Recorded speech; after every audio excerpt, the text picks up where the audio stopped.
magandang umaga po sa inyo mga ka-farmers, mga katropa.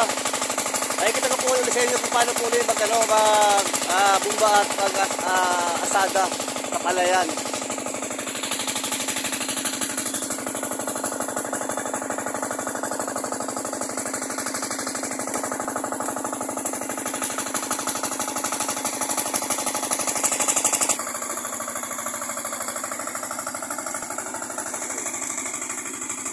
Mabilis pong maibsan yung mabilis pong maibsan yung bubon. Hinigo po ng bomba.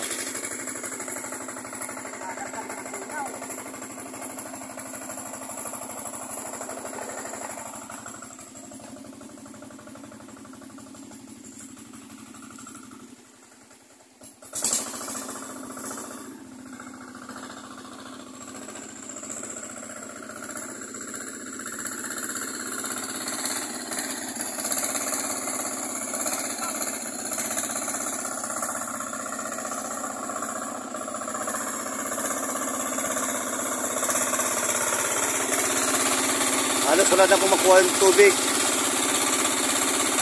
Inisip-sip.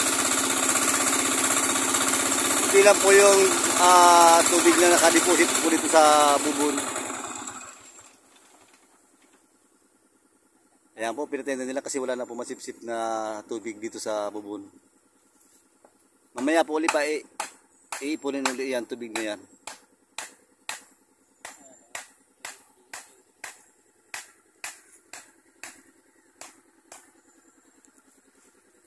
Kunti lang po ang pasok ng tubig.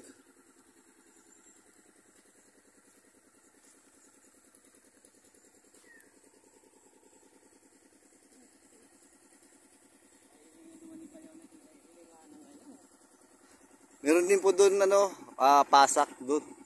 Pupuntahan po natin mamaya yan. Titingnan natin yung pasak na bumubuga po dito sa palayan.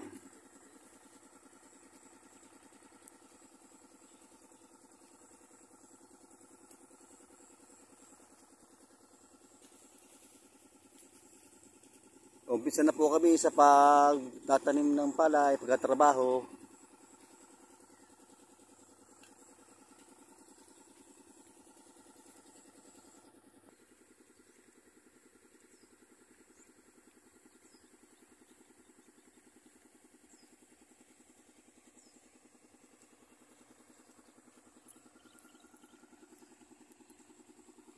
Trabaho na po kami.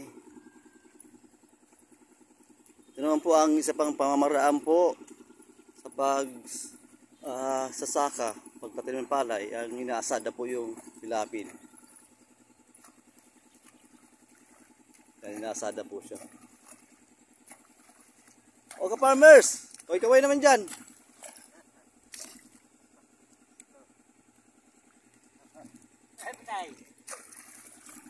Inalis po nila yung damo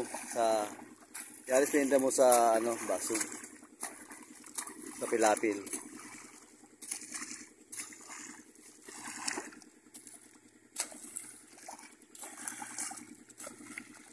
Para po malinis yung tabi ng pilapil. Saka po yung mga damo nakakapit pa sa pilapil para po matabas na, para may abuy na sa gitna.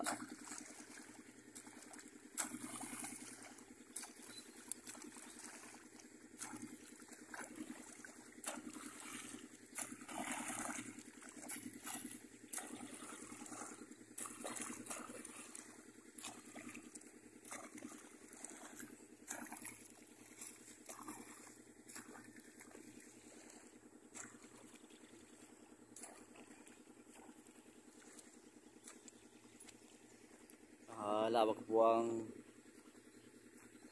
dito ng kumpara ko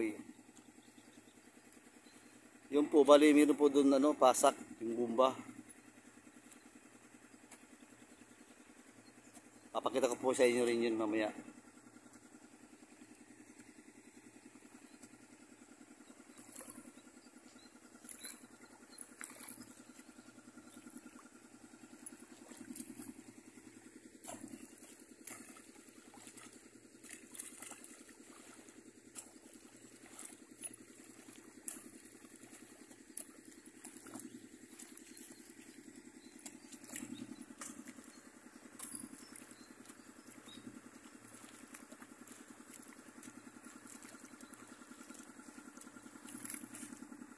Yan po, isa pang parikoy, farmers.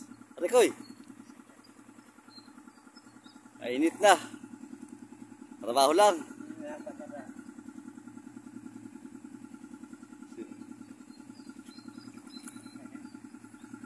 Yan, inalis po nila yung damo.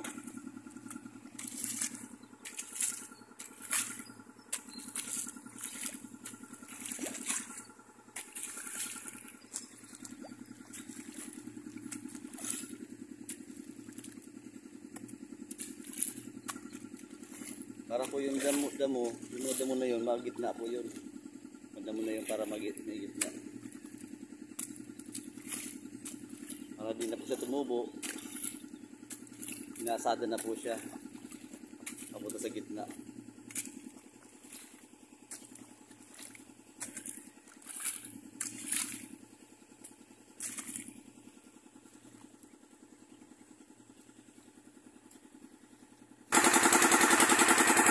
Kaya po tingnan natin yung bumba, yung makina ng bumba.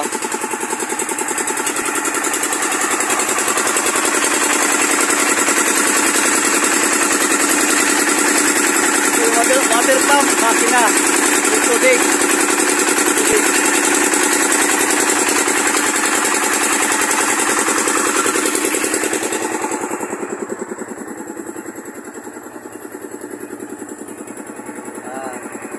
Yan po lumalabas yung tubig. Punta po yun doon sa Palayan.